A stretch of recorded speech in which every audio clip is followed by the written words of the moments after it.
I always thought the backstage of fashion shows was chaotic in a glamorous way, like controlled madness, where everyone knew their steps and secrets were tucked neatly behind satin and sequins. But that night, the chaos wasn't glamorous. I had come to check on Hugo one last time before the show. He was my lead model, the face of my spring collection, and more than that, he had been my boyfriend for nearly a year. I trusted him. I thought I knew him. I thought we were partners in everything, not just on stage. I stopped in the doorway of the dressing room, just to hand him a safety pin and say a quick break a leg, and froze. Hugo and Bella were laughing. Laughing. And it wasn't the nervous, pre-show kind of laugh. It was sharp, secretive, almost cruel. Bella's hand was on Hugo's shoulder like they were sharing a victory. I mean, she's so obsessed with being taken seriously, it's almost funny, Bella said, her voice low, but I could hear every word. All this effort and she's basically giving us a ticket to the bigger label. Honestly, I didn't even think she'd notice. Hugo chuckled, leaning close. I know, right? She thinks she's mentoring us, but really she's paving our way. Best part? She has no clue we're laughing at her. I felt the air leave my lungs. The safety pin dropped from my fingers and clinked against the floor. I didn't make a sound. My heart thudded against my ribcage like a warning bell. I pressed myself against the wall, listening, willing my legs not to give way. They're using me? I whispered to myself. All this time? Bella laughed again. I told you. Designers are sentimental fools. Naomi's perfect little heart? We're exploiting it. Hugo's laughter rang in my ears. I could feel bile rising, sharp and acidic. The Hugo I thought I knew, the one who claimed he respected me, adored me, was nothing more than a pawn in his own ambition. And I, the naive designer, had been cheering them on. I backed away slowly, trying not to let my presence be known. But even as I turned to leave, I wanted to hear more. I wanted to feel every betrayal like a branding iron on my chest. Hugo said, by the time she realizes we'll be signed. And honestly, she can cry in her little studio all she wants, but the world doesn't care about feelings. The last words pierced me deeper than I expected. The world doesn't care about feelings. Hugo, who I had trusted with my time, my ideas, my heart, had made that world his playground. I left the dressing room silently, every step deliberate. I didn't run. I didn't yell. I didn't confront them. I wanted my anger sharp, distilled, like a secret weapon. Outside, the air felt cold and foreign. I wrapped my arms around myself, trying to contain the storm building inside me. Betrayal tastes bitter, but it also tastes electric. It jolts you into a clarity you didn't ask for, but can't ignore. I thought of the runway, of the lights, of the people watching. And a plan started forming. A plan that wouldn't involve tears or pleading. A plan that would make them irrelevant. Hugo and Bella thought they were clever, thought they were untouchable. I had other ideas. I whispered to the night, almost like a vow. You want to play? Fine. Let's see who the real designer is.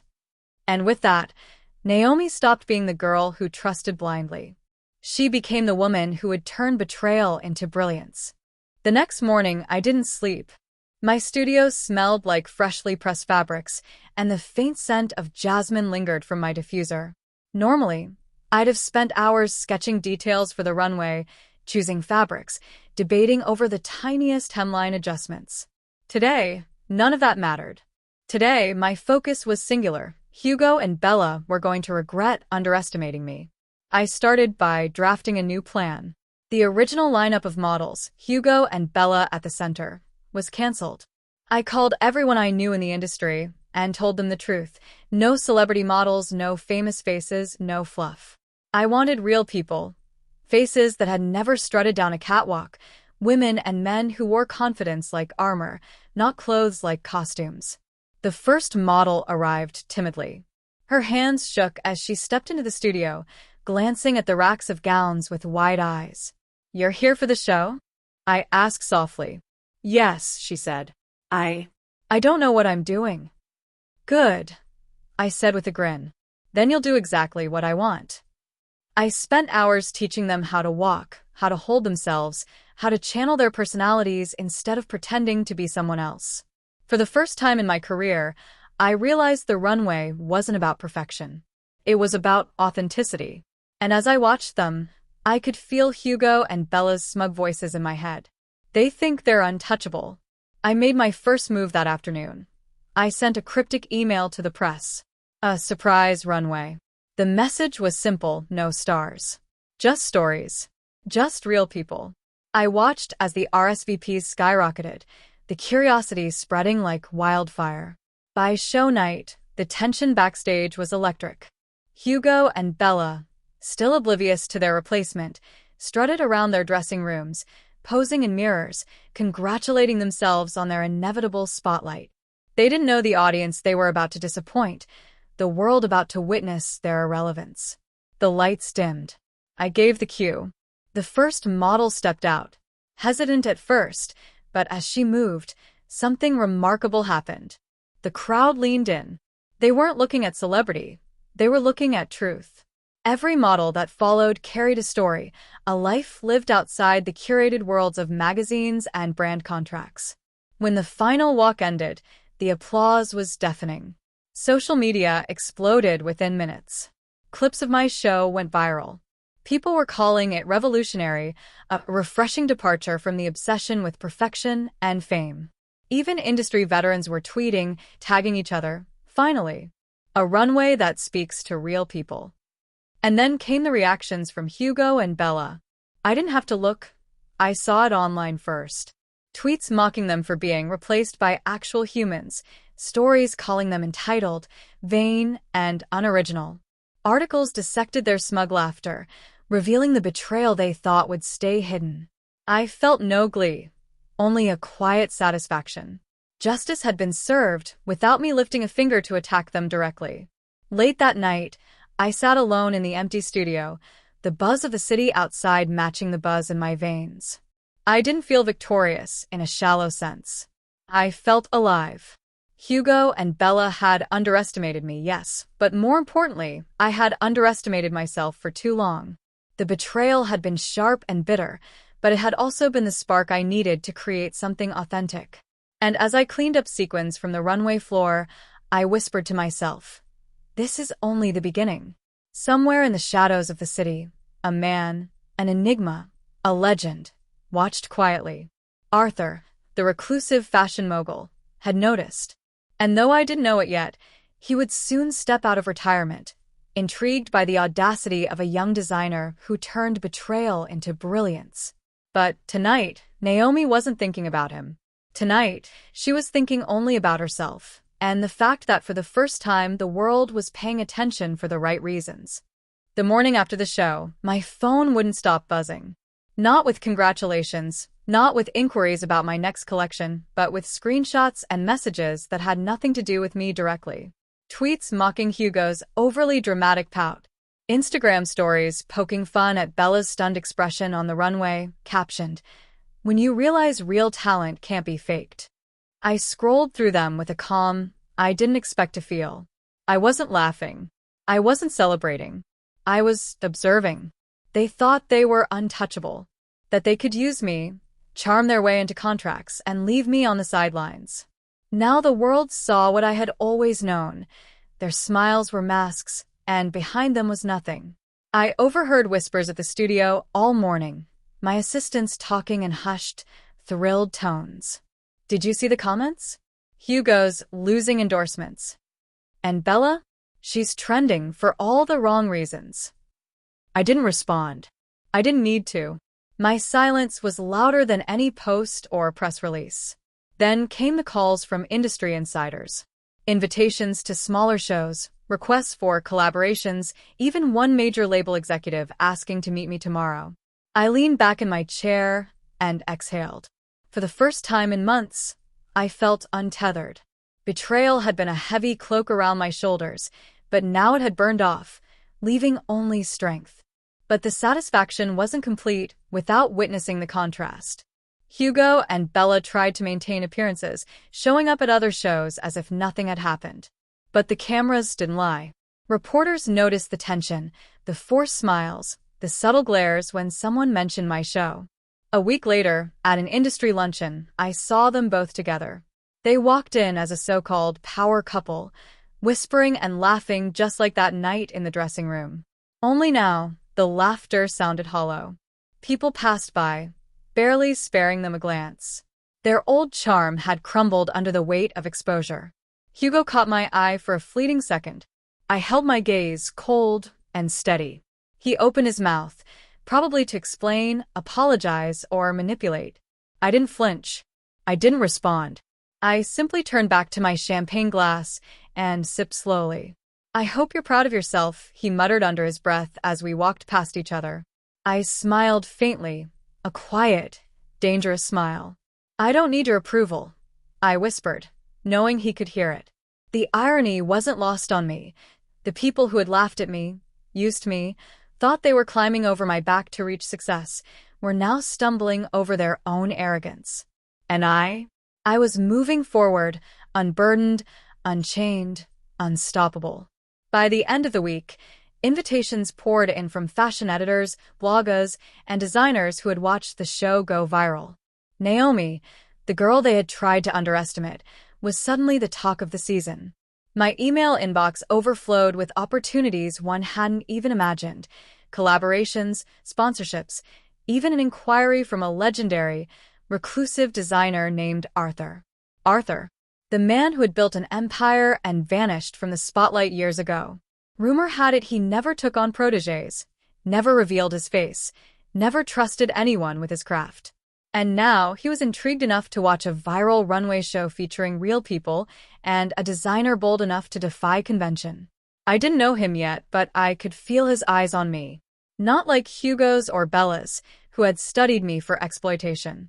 His gaze would be different, judging, assessing, recognizing potential. I stayed late that night in the studio, staring at the mannequins, the fabrics, the sketches scattered across the floor. The city hummed outside, indifferent, but inside, Naomi felt alive. She felt dangerous. She felt like she had reclaimed her life from betrayal and transformed it into art.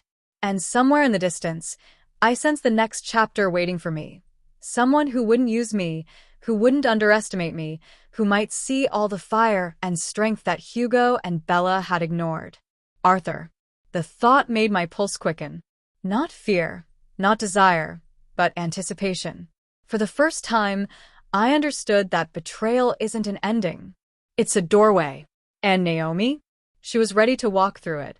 The morning light spilled across my studio like a spotlight, casting sharp lines over fabric, sketches, and half-finished gowns. The city outside hummed with life, but inside, everything was quiet, except for the faint hum of my sewing machine and the occasional rustle of papers. I had never realized how intoxicating silence could be.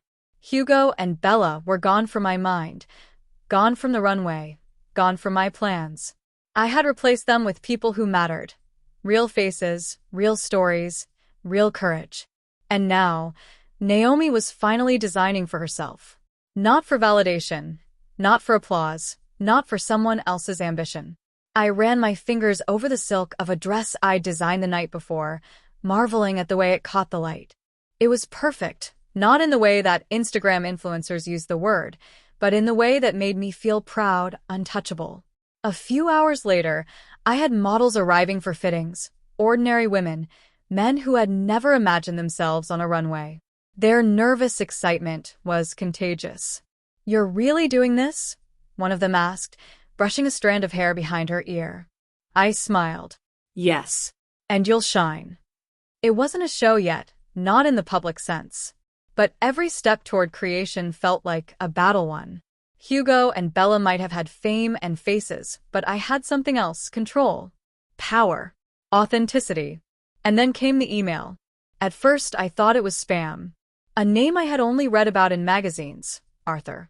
Reclusive, legendary, a man whose designs had defined decades and whose face had been rumored to haunt fashion balls. He was reaching out, not with praise, not with flattery, but with curiosity. "Your show caught my attention. I would like to meet." My pulse quickened. Not fear, not lust, anticipation. Respect. recognition from someone I had always considered untouchable. I spent the next few days planning meticulously. Not the show, not the collection, but my presence. Because I realized something crucial. He wouldn't be impressed by spectacle. He would be impressed by authenticity, skill, and nerve. When the meeting finally arrived, I felt a strange calm. Arthur was nothing like I had expected. Not frail, not frazzled, not the eccentric recluse whispered about in industry gossip. He was sharp, precise, commanding in a way that demanded attention without a single raised voice. "You designed that show," he said, his gaze cutting, evaluating every detail. "All real people. No theatrics." "Yes," I said. "Because fashion should reflect life, not escape it." He studied me for what felt like an eternity, his eyes scanning my posture, my hands, the faint traces of ink on my sketches. "You have conviction," he said finally. "And talent. Enough to make people uncomfortable." I swallowed. "I don't want to make people comfortable. I want them to notice truth." Arthur nodded once. That single gesture carried more weight than a standing ovation. "Then you're already doing more than most." As we spoke, I realized something I hadn't before. Respect could feel electric. Not admiration for superficial skill, not envy, not desire. It was deeper. It was mutual understanding. The acknowledgement of fire, intelligence, and vision in another person. When I left the meeting, the streets outside felt alive in a new way. Hugo and Bella were irrelevant. I wasn't chasing revenge anymore. I was chasing excellence. And Arthur's recognition made it clear that the world was finally noticing. I couldn't see what the future held, but I could feel it humming just beneath the surface. A partnership, a mentorship, a collaboration, maybe even something more, though I refused to define it yet. For now, Naomi had reclaimed her stage. And she wasn't alone. The morning of my first independent show arrived like a thunderclap. My studio smelled of silk, leather, and faint coffee, a perfume of possibility. I'd spent weeks refining every detail, but tonight wasn't about perfection. It was about truth. The models arrived, a mix of novices and everyday people I had trained personally. Nervous, excited, trembling in anticipation. I gave them all the same pep talk I'd been giving them for weeks. "Tonight," I said, "you're not walking for me. You're walking for yourselves. Every step is yours. Own it. Feel it. Let the world see who you really are." Hugo and Bella weren't invited. Not that they needed to know. They were already attending another so-called exclusive runway across town, believing themselves untouchable. I almost laughed at the irony. The lights dimmed. The music swelled. The first model stepped onto the runway, hesitant at first, then straightening her shoulders, her eyes fierce with determination. The audience leaned in. Cameras clicked. Phones lifted. And for the first time, I realized that people weren't captivated by fame, they were captivated by authenticity. One by one, my models moved with poise and confidence, each carrying their story. A teacher, a single mother, a student, a baker. Faces that hadn't been polished for Instagram. Walks that hadn't been choreographed for perfection. And the crowd loved it, cheered it, lived it. By the time the final model disappeared backstage, the applause was deafening. Not polite claps or social media hashtags. It was raw, undeniable enthusiasm. Clips of the show went viral within minutes. Journalists called it revolutionary. Instagram feeds lit up, and even seasoned editors messaged me privately. "This is the future." And then came the fallout. Hugo and Bella were trending, but not in the glamorous way they'd imagined. Articles dissected their arrogance, called out their entitlement, exposed the footage of their laughter behind the scenes. Tweets mocked Hugo's pout, Bella's stunned expression. Their smug confidence turned into fodder for social media. They had built themselves up on lies, and the industry had finally noticed. I didn't feel joy in their downfall. I felt relief. Relief that honesty had triumphed, that integrity had won over manipulation. I sipped champagne in the empty studio later that night, letting the quiet satisfaction settle in my chest. I had reclaimed my power. I had reclaimed my art. And then there was Arthur. He had been in the audience, quiet, watching. I didn't notice him until after the show, when he approached backstage. His presence was magnetic without being forceful, an aura of calm authority. "You didn't just put on a show," he said, eyes scanning every corner of the space. "You made a statement." "Thank you," I said, my pulse quickening. Not fear, not desire, anticipation. He smiled faintly. "Most designers create clothing. You create experience, emotion, truth." I shrugged, trying to appear nonchalant. "I just wanted them to be seen." "Seen," he repeated thoughtfully. "That's rare. That's valuable. And it's why you've already caught the attention of everyone who matters." His compliment wasn't empty. It carried weight, judgment, understanding. I realized then that this was a man who would see me for more than my designs, who might even see me. "I'd like to mentor you," he said after a pause, almost casually. "Not to shape you, but to challenge you, push you further." I swallowed. "I don't know if I'm ready for that." "You already are," he said, as if he could see through every doubt. "You've survived betrayal, built a vision, and turned critics into witnesses. That's more than most can claim." For the first time, Naomi understood the full power of her actions. The heartbreak, the betrayal, the quiet planning, it had all led here.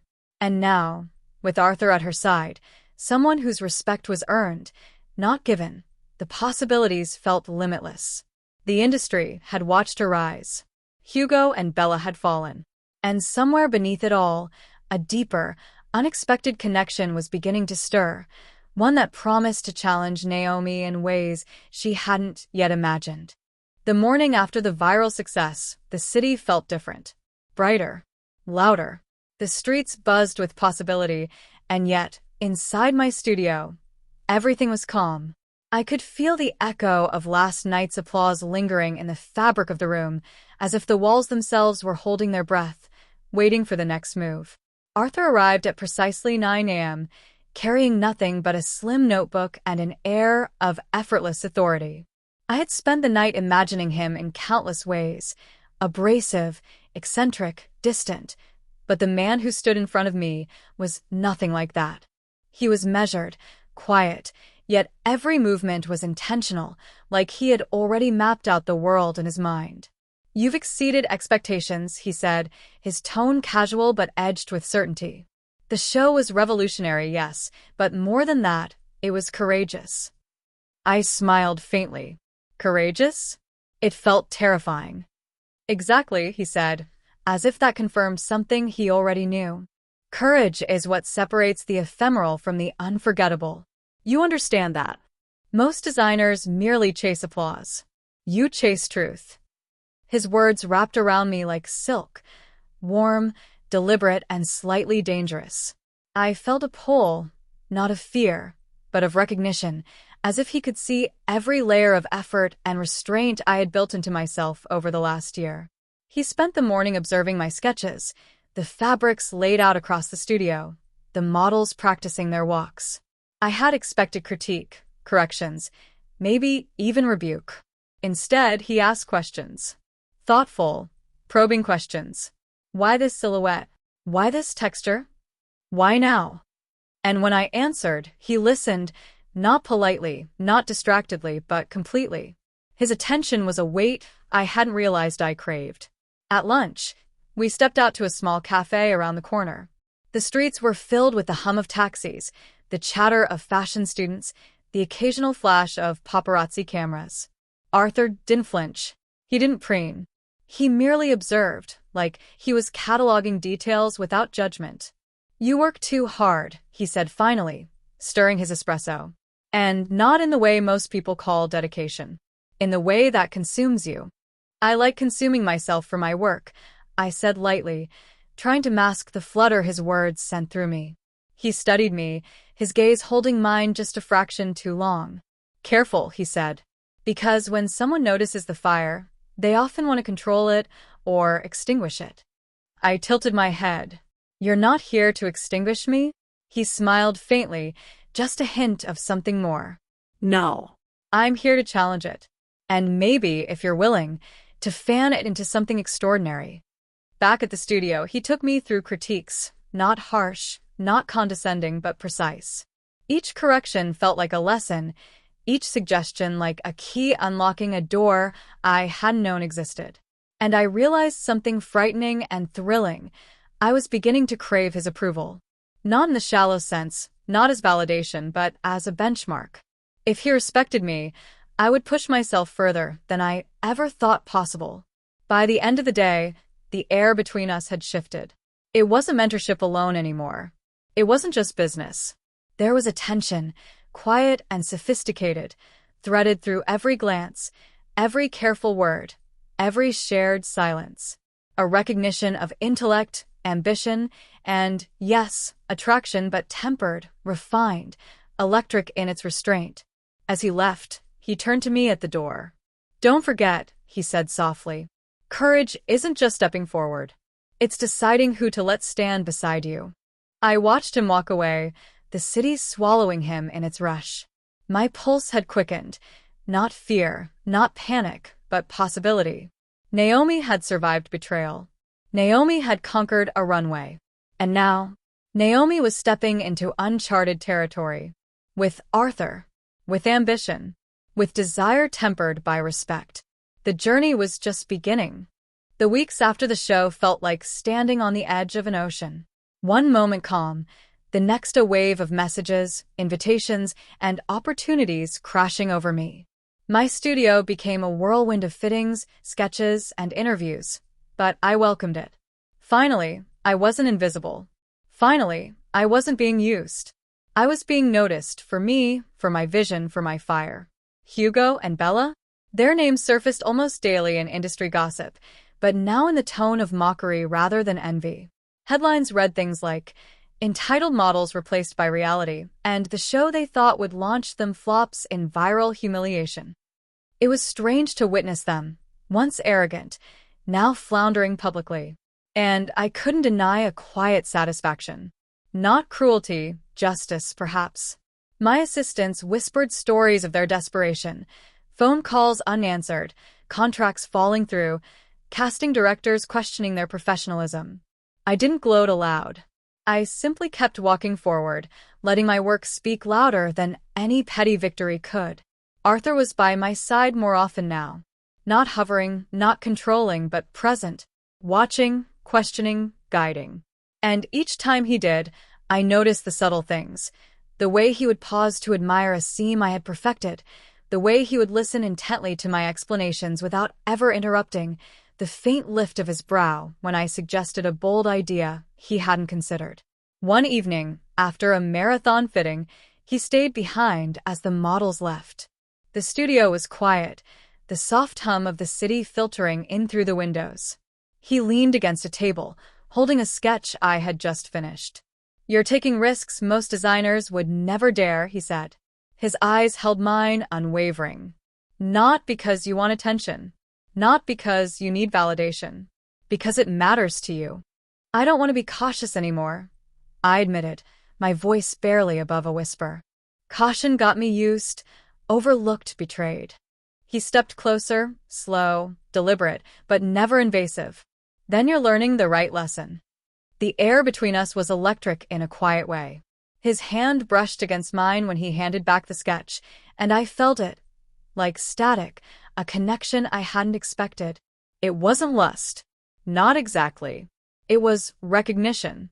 Mutual respect evolving into something more intricate, more sophisticated than the simple attraction most people felt. Over the next few weeks, our professional collaboration deepened. We brainstormed, experimented, argued over fabrics and cuts. Each challenge brought us closer, not just as designer and mentor, but as two people who understood ambition, precision, and the weight of being underestimated. And yet there was restraint. Arthur never rushed. He never crossed a line. Every touch, every glance, every comment was measured, deliberate, a dance of tension and elegance. I found myself thinking about him during quiet moments, wondering what he would say, how he would challenge me next. Meanwhile, my collection gained international attention. Editors flew in from Paris, Milan, and Tokyo. Influencers raved about the authenticity of the models, the daring simplicity of the designs, the courage behind every seam. Naomi, the girl who had been betrayed, underestimated, and dismissed, was becoming Naomi, the designer everyone was watching. Hugo and Bella faded further into irrelevance. Even when they tried to salvage their careers, the industry had seen through their charm. And I realized something powerful. Success tasted better when it wasn't just about winning. It was about proving, in the most authentic way possible, that integrity and vision could not be bought, borrowed, or faked. Arthur stayed behind one evening as I looked over my collection. He brushed a stray hair from my face and said softly, "You're not just creating fashion, Naomi. You're creating a legacy. And I'd be honored to help guide it." I met his gaze, feeling something that had nothing to do with runway lights or viral posts. Something calm, something steady, something undeniably deep. "Yes," I whispered, "I'd like that." The tides had risen, carrying me past betrayal, past doubt, past fear. And now, with Arthur by my side, Naomi was ready to navigate the next wave, where ambition met respect and desire simmered beneath the surface, sophisticated, controlled, and unstoppable. The night of my next show felt like the culmination of every choice I had made since that fateful night in the dressing room. The air backstage was electric, not with nerves, not with fear, but with purpose. Every model, every seam, every sketch carried the energy of honesty, courage, and fire. Hugo and Bella were nowhere to be seen. I didn't need them to validate me. Their absence was proof enough that the industry had already learned the lesson I had spent months teaching. Talent is not borrowed, fame is not earned through deception, and integrity always outshines pretense. Arthur was there, of course. Standing quietly at the edge of the backstage, his presence was steady, commanding, reassuring. I felt the familiar tension, that quiet electricity that ran between us whenever he observed my work. Not lust. Not superficial attraction. Something deeper. Recognition, respect, and the rare intimacy of two people who understood ambition and brilliance. The show began. My models, real people with real stories, walked with grace, strength, and confidence. Cameras flashed. Phones recorded. Social media lit up instantly. The crowd didn't just watch, they leaned in. They felt it. And for the first time in my career, I realized that the applause I heard wasn't just for me. It was for all of us. The truth, the courage, the boldness of standing in the light unapologetically. After the last model stepped off the runway, the room erupted. Not polite claps or forced cheers, but genuine, roaring celebration. I stood behind the curtain, letting it wash over me, breathing it in, and for the first time, I felt complete. Every betrayal, every manipulation, every sleepless night had led me here. Arthur appeared at my side, his hand brushing mine, deliberate, but not intrusive. "You've done more than impress," he said, his voice low. "You've changed the conversation." I turned to face him, feeling the full weight of his gaze. "I just wanted to be seen," I admitted softly. "You've been seen," he said, his eyes holding mine in a way that made the room fall away. "By the world, yes. But more importantly by me." His words hung between us, a promise unspoken yet undeniable. I felt the sophistication of it, the restraint, the elegance, the acknowledgement of mutual ambition and desire. We didn't need theatrics. We didn't need drama. We only needed truth. Later, after the crowd had dispersed and the models had left, we walked the quiet streets together. The city lights shimmered on wet pavement, reflecting like jewels. His hand found mine, naturally, without hesitation or pretense. "You've changed everything," he said.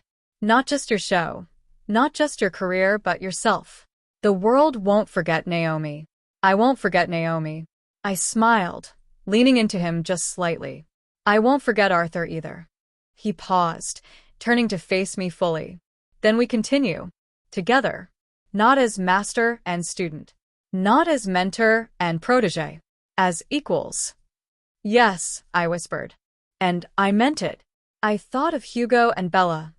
fading into irrelevance, their laughter of betrayal long silenced by the sound of my triumph. I thought of the nights I had doubted myself, questioned my choices, and wondered if the fire inside me was strong enough. Now, it was more than strong. It was blazing. And I realized something vital. Triumph isn't just about revenge. It isn't about eclipsing those who wronged you. Triumph is about reclaiming your power, your vision, and your self-worth, and building something enduring from it. Arthur's hand tightened around mine, and I felt the promise in that simple gesture. A partnership, a collaboration, a romance built not on whim or impulse but on respect, shared ambition, and the sophistication of understanding one another's strengths and vulnerabilities.